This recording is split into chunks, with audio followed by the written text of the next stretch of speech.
இந்த உடலை இயக்குறது யாரு? அந்த ஜீவன் கிடையாது, அந்த சக்தி கொடுக்குது. ஆனா அந்த உண்மையா இயக்குறது யாரு? இந்த 3 குணங்கள்.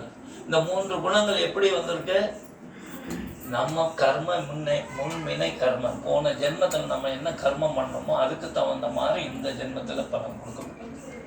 இந்த ஜென்மத்துல வாழ்க்கை முறைகள், அதுக்கு தகுந்த மாதிரி உடல், அதுக்கு தகுந்த மாதிரி சுற்றுப்புற சூழ்நிலைகள், அதுக்கு தகுந்த மாதிரி பொருளாதார வசதிகள், அதுக்கு தகுந்த மாதிரி புத்தி, அதுக்கு தகுந்த மாதிரி படிப்பு, எல்லாமே பகவானால் ஆல்ரெடி நிர்ணயிக்கப்பட்டது. எதனால? நம்ம முன் வினை கர்ம வினையின் பலனை நாம இப்ப அனுபவிச்சிருக்கோம்.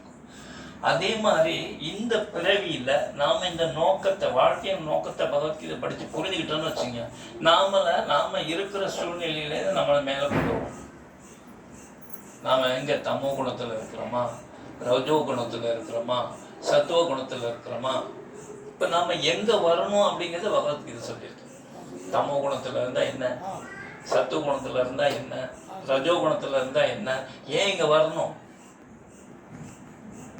அப்படிங்கிறது ஒவ்வொன்றும் விவரமா பகவத்கீதையில கொடுக்கப்படும். இதை நாம படிக்கக்குள்ள நாம நம்மளுடைய லெவலை, நம்ம அந்த பகுதிக உலகத்தில் இருக்கக்கூடிய லெவலை உயர்த்திக்கலாம். அதாவது நம்மளுடைய எந்த சூழ்நிலைக்குன்னா சத்துவ குணம், சத்துவ குணத்தை தாண்டி சுத்த சத்துவ குணம், அந்த இதுக்கு வரணும். அப்பதான் நம்ம நம்ம வாழ்க்கையினுடைய குறிக்கோளையே தெரிஞ்சுக்க முடியும். இல்லாட்டா நம்ம என்ன பண்ணுவோம், 2 காலம் மிருகம். அது மாதிரி இந்த மிருகம் இந்த 4 விஷயத்தை சாப்பிடுது, உறங்குது, அப்புறம் இனப்பெருக்கம் செய்யுது, மற்ற ஜீவன்களை தற்காத்துக்கள். இது எல்லா ஜீவராசிகளுக்கும் பொருந்தும். இதே மாதிரி மனுஷனுக்கும் பொருந்தும். இப்ப இந்த மனுஷனும் இந்த ஜீவராசி ரெண்டும் ஒரே வேலையை பண்ணிட்டு இருந்தா அப்ப என்ன வித்தியாசம்? நம்மளும் சேம் தானே இல்லையா? அப்ப அதுலேருந்து நாம என்ன வசதி? நம்ம எல்லாரும் சொல்றாங்க இல்லையா, என்ன சொல்றாங்க? மனுஷன் அந்த இது இருக்கு அவனுக்கு, இந்த இது சொல்லுங்க, 6வது அறிவு இருக்குங்க. அந்த 6வது அறிவை வச்சுக்கிட்டு நாமளும் இந்த சாப்பிடுறது, தூங்குறது, இந்த இனப்பெருக்கம் செய்யறது, தற்காத்துக்கிறது, இதுலயே ஈடுபட்டுறதுன்னா அப்ப அது கொடுத்து என்ன பிரயோஜனம் இல்லைங்களா?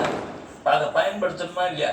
அதான் மனிதனுக்குள்ள ஸ்பெஷல் குவாலிட்டி, இந்த 6வது அறிவு எல்லாருக்கும் இருக்கு, எல்லாருக்கும் கொடுத்துருக்காங்க. ஆனா பயன்படுத்தணுமா? அதுதான் ஒரு பெரிய கேள்வி இல்லைங்களா?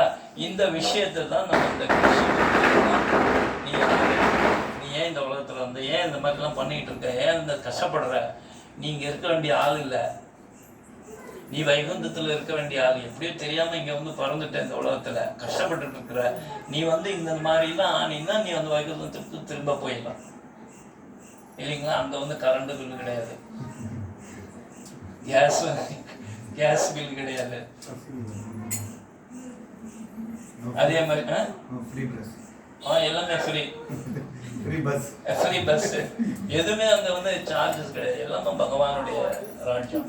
யாராவது அங்க போகணும், எல்லாரும் விரும்புவாங்களா இல்லையா? தீபாவளின்னா இப்போ கடைக்கு போய் ஜவுளிலாம் எடுக்கணும் இல்லைங்களா? இது செய்யணும், அது பண்ணணும், இது பண்ணணும், ஏகப்பட்ட வேலை இருக்கு. நாளைக்கு இல்லை, இதெல்லாம் இல்லாம அங்க எல்லாமே ஃப்ரீ, எல்லாம் பகவான் தானத்தில் எல்லாமே அங்க ஆன்மீகமானது. இங்க எல்லாமே 2, இன்பம் துன்பம், ஆண் பெண்ணு, கஷ்டம் நஷ்டம், அப்புறம் வெப்பம் குளிர், இந்த மாதிரி எல்லாமே 2 விஷயங்களா இருக்கு. ஒன்று பகுதிகம், இன்னொன்று ஆன்மீகம். நாமளும் அந்த மாதிரி தான். நான் என்பது இந்த உடம்பு, ஆத்மா. இந்த உடம்புக்குள்ள மாட்டிட்டு முழிச்சிட்டு இருக்கேன். என்ன பண்றதுன்னு தெரியாம முழிச்சிட்டு இருக்கேன். எவ்வளோ கஷ்டம் கொடுக்குறாரு இந்த இயற்கை, போட்டு பெரட்டி குத்துது. என்ன பண்றது தெரியல, சில நேரத்துல எங்க போறது தெரியல, யாரு சொல்யூஷன் கொடுப்பாங்கன்னே தெரியல. அந்த மாதிரி மட்டும் சொல்ல எனக்கும் உண்டு, எல்லாருக்கும் உண்டு. இதுல இருந்துதான் நம்ம வெளியே வரணும்னா பகவத்கீதை படிக்கணும். பகவத்கீதை எப்ப நம்ம அதை படிச்சு இதை புரிஞ்சுக்கிறோமோ, அதை உண்மையை சொல்லணும்னு கேட்டீங்கன்னா நம்ம தனியாலாம் படிச்சு புரிஞ்சுக்க முடியாது. ஆனால் அதுக்கு ஒரு ஆன்மீக குரு தேவை. ஆன்மீக